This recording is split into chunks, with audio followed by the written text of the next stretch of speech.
Eu queria explicar nessa gravação como é que funciona a animação no Blender em relação a princípios bem básicos, e achei que uma forma boa de fazer isso seria fazer um paralelo com o After Effects, que é o programa que a gente aprende em Sistemas 2, e provavelmente é o que vocês estão mais familiarizados. Então, eu queria começar com uma composição super simples, que tem dois elementos aqui, um retângulo e um círculo. E aqui no Blender eu tenho o nosso cubo default. Então, só para explicar aqui no After, de repente relembrando, né, basicamente como é que funciona, a gente tem uma propriedade, por exemplo, position, que a gente decide que quer alterar os valores e criar keyframes nessa posição. Então, a primeira coisa que a gente faz no After Effects é marcar a, a propriedade position, e aí, a partir daí, o After Effects cria os keyframes. Então, se, por exemplo, eu trocar o cursor de tempo aqui para a posição do frame 15 e mudar a position desse círculo, vocês vão ver que ele cria o estado, o novo estado, né, o novo quadro-chave, e aí a gente tem dois quadros-chaves e a interpolação entre eles, os estágios intermediários, vão ser feitos pelo After Effects. Se, por exemplo, nesse mesmo objeto, eu escolher, por exemplo, transformar a escala e não ativar a animação da propriedade, que é o que a gente faz quando clica nesse cronômetro, então aqui, por exemplo, eu vou alterar a escala, eu não estou gerando uma animação, eu alterei a propriedade escala em todo o segmento, em todo esse intervalo de tempo. Outra coisa também é que vocês têm todos os elementos, a animação de todos os elementos, os keyframes de todos os elementos que estão visíveis, representados na timeline ao mesmo tempo. Então, esse retângulo aqui, ainda que eu não tenha feito nenhuma animação nele, vocês estão vendo a representação, primeiro, do tempo que ele está aparecendo na timeline, que é representado por essa barra roxa, e se vocês expandirem as propriedades, vocês também vão ter condições de ver quais são as propriedades que estão animadas. Aqui no caso não tem nenhuma, mas vocês conseguiriam ver as propriedades animadas, inclusive desses dois elementos simultaneamente. Então, essa é a forma como a gente faz no After Effects e eu acredito que seja a forma como vocês estão mais familiarizados. Então, agora vamos pular para o Blender para a gente ver como isso funciona nesse programa. Em primeiro lugar, no Blender, a gente tem essa timeline aqui que fica bem aqui na base da interface. E a gente pode, claro, usar esse botão aqui, que é o Auto Keying, que é similar àquilo que a gente tem no After Effects, que toda vez que tem uma alteração ele cria um keyframe.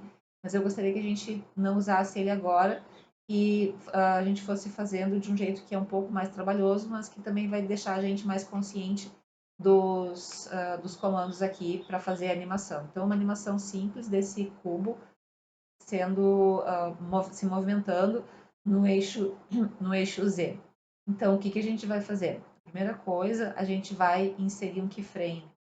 O keyframe, a gente vai usar o atalho I, e aqui em qualquer uma dessas viewports, não em cima da timeline, com o cursor em cima de qualquer uma das viewports.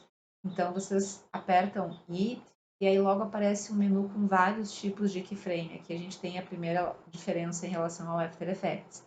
No After Effects a gente diz qual é a propriedade que a gente quer animar e a partir dali a gente tem só dois tipos de keyframe. A gente tem os keyframes, digamos assim, normais e tem os keyframes do tipo hold, que são os keyframes que não fazem a interpolação. Aqui no Blender a gente vai determinar o tipo de keyframe, então location, rotation, scale ou combinações deles. Tá? Esses delta, visual, location e tal, a gente não precisa utilizar para a imensa maioria das situações. Então a gente pode ficar só com essas combinações aqui. Então, se por acaso eu só quero fazer uma alteração em location, eu vou usar i e posso escolher um keyframe do tipo location. Ou se vocês não têm certeza, pode escolher esse aqui, location, rotation e scale, que faz todas as alterações possíveis. Aí vocês vão ver que aqui do lado em transform ou aqui do lado, onde tem item transform, vocês vão ter todas essas propriedades ficaram com um valor diferente, elas ficaram amarelas, indicando que a gente inseriu um keyframe nelas. Isso fica mais evidente aqui no transform, onde a gente consegue ver que essas propriedades agora têm um keyframe que também são representadas com um losango no Blender.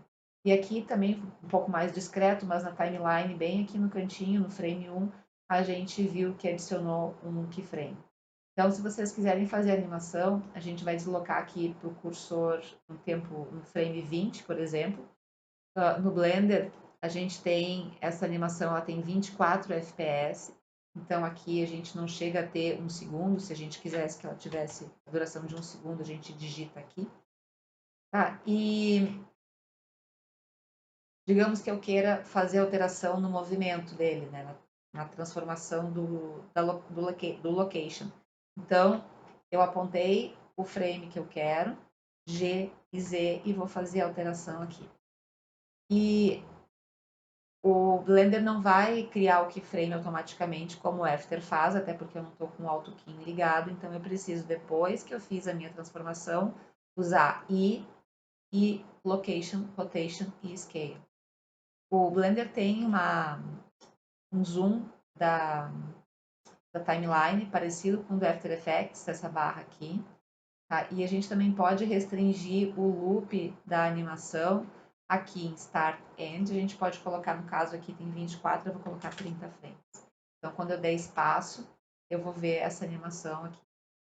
Bom, eu posso no Blender também, caso eu não tenha certeza que eu não quero restringir alguma propriedade, eu poderia, por exemplo, aqui trancar a escala e trancar a rotation.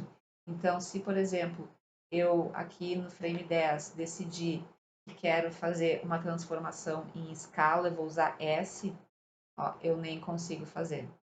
Vocês estão vendo aqui na parte de cima da interface que o valor de scale está mudando, mas o objeto não está mudando a sua escala, porque eu fiz essa operação aqui, eu tranquei.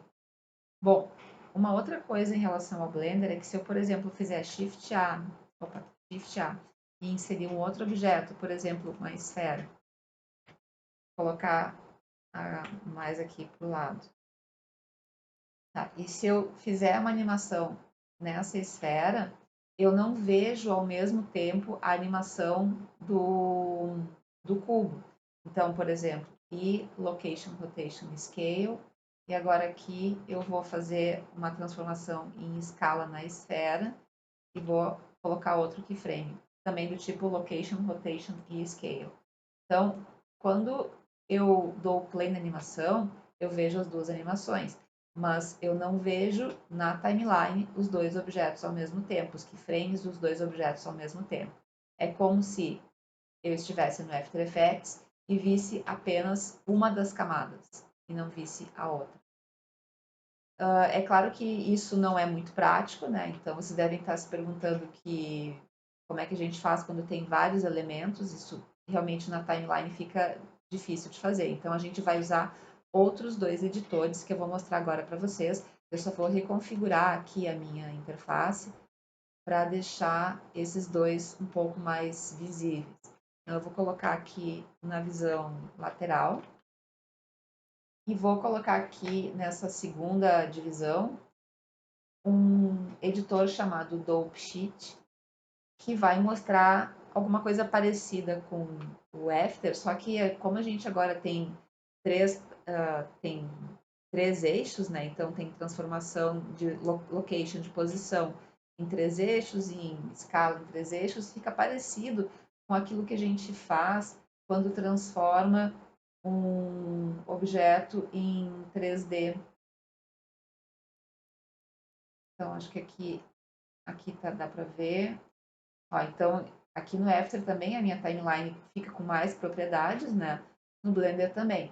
Então, aqui, por exemplo, a gente tem as propriedades do cubo. Se eu for aumentar aqui em Object Transforms, vocês vão ver que tem a location em XYZ, rotation em XYZ, etc, etc. Eu posso, por exemplo, como eu sei que no cubo eu não quero animar rotation e scale, eu posso selecionar e deletar. Isso ajuda a ficar um pouco menos cheia aqui a minha interface, né? Vocês estão vendo que tem aqui na location X e na location Y, tem esse traço laranja entre os dois keyframes, né? O keyframe 1 e o keyframe 24. Esse traço laranja, essa barra laranja, indica que não houve alteração entre os keyframes. Quer dizer que os valores do keyframe 1 e do keyframe 24 são os mesmos. O que não acontece aqui para location em Z, que a gente vê que tem uma alteração. Se eu quisesse que essa animação tivesse uma duração diferente, eu seleciono todos os keyframes e posso usar G para alterar o tempo. Que é parecido com o que a gente faz no After Effects. Tá? Bom, se vocês usarem o Graph Editor, que também é um editor de animação, vocês vão ver, parecido com a timeline, ele mostra o objeto que está selecionado. Só que aqui com o Graph Editor, a gente tem informações que a gente não enxerga na timeline. Então, a gente acaba usando a timeline um pouco mais como uma referência rápida, mas, na verdade, eu acho que a gente pode pensar que a animação vai ser feita na maior parte das vezes aqui no Dope Sheet e aqui no Graph Editor a gente vai fazer o acerto de posições e dos easings. Então, se vocês lembram do easing do After Effects, vocês vão ver que tem essa curva aqui, e vocês vão ver que isso aqui define a variação da velocidade, né, ou a aceleração que um objeto tem quando está percorrendo um caminho. Então, a gente tem aqui, vou desfazer o 3D. Então, a gente tem aqui essa esfera, que ela tem essa trajetória aqui que ela percorre.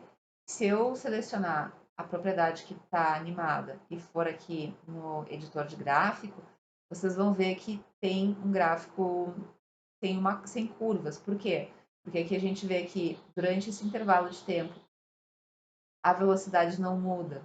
Então, a posição muda, mas a velocidade não muda. Então, por isso que ele está com essa linha reta, é um gráfico sem aceleração. Então, se a gente, no After, se a gente seleciona um keyframe e usa F9, F9 é o atalho para o Easing, vocês vão ver que muda. Então, agora a gente tem uma aceleração, ou seja, a velocidade do keyframe 1 até o keyframe, não sei que keyframe é esse, do keyframe 15, ela vai aumentando, aumentando, aumentando, aumentando. Então, a gente, se fizer uma coisa assim, a gente vai ver que ele vai começar bem devagar e vai terminar rápido. No Blender, a leitura não é assim. Tá? Então, o que a gente tem aqui no After, no eixo X, é a velocidade, aqui pixels por segundo, e aqui o tempo. No Blender é bem mais fácil de fazer essa leitura, porque no Blender a gente tem no eixo Y a propriedade, que no caso aqui é a location em Z. Se vocês forem expandindo aqui, vocês vão ver que ela fica azul, né? Fica selecionado, ó, em Y não tem variação, em X não tem variação. Então, em Z, a gente pode até trancar, se vocês quiserem aqui, para ter certeza que a gente não vai alterar sem querer essas propriedades. Então, a gente tem aqui uma variação da posição em Z. Se eu, por exemplo, selecionar esse keyframe e com G colocar ele ainda mais para cima, vocês vão ver, estou usando aqui os mesmos controles que a gente usa para fazer zoom no Blender, que é o botão do meio do mouse e o Shift e o botão do meio do mouse para fazer o pan, vocês vão ver que ele está percorrendo uma distância maior.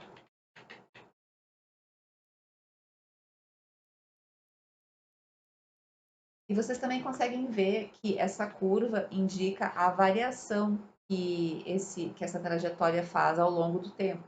Então, vocês estão vendo que ela começa devagarinho e vai ficando rápida no final. Se vocês mudarem a curva, por exemplo, assim, vocês vão ver que a posição em Y fica aqui a mesma sempre, aí ela vai aumentando, aumentando, aumentando, e daqui a pouquinho ela aumenta bruscamente. Então, vamos ver se a gente consegue. Vou esconder o Dope Sheet aqui.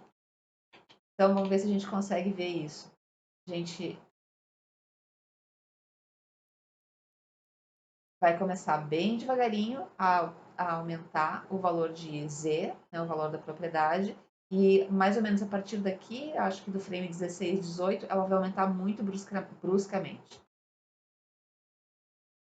Então, é mais fácil, eu acho mais fácil ler os movimentos a partir do Blender. Né? Então, a gente tem esses pontos, esses handles, eles têm tipos, né? Então, por exemplo, a gente tem o tipo Free Align Vector automático.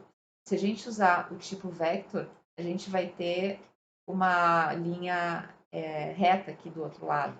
Então, se a gente tiver esses dois aqui do tipo Vector, a gente não vai ter as handles, a gente pode ter uma interpolação linear, sem variação de velocidade.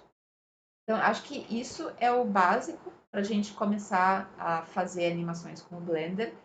Quem estiver acompanhando as aulas presencialmente, eu vou falar tudo isso em sala de aula, vou tirando as dúvidas, e o meu objetivo é que vocês façam uma animação que a gente faz em SGD2 também, que é fazer uma bola quicando, uma esfera no caso, né?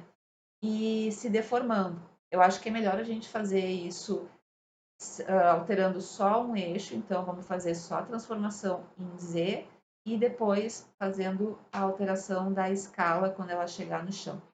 Eu acho que isso vai ser um exercício que vai ajudar vocês a se familiarizarem com a criação de keyframes e vai ajudar vocês também a se familiarizar com o Graph Editor e o Dope Sheet.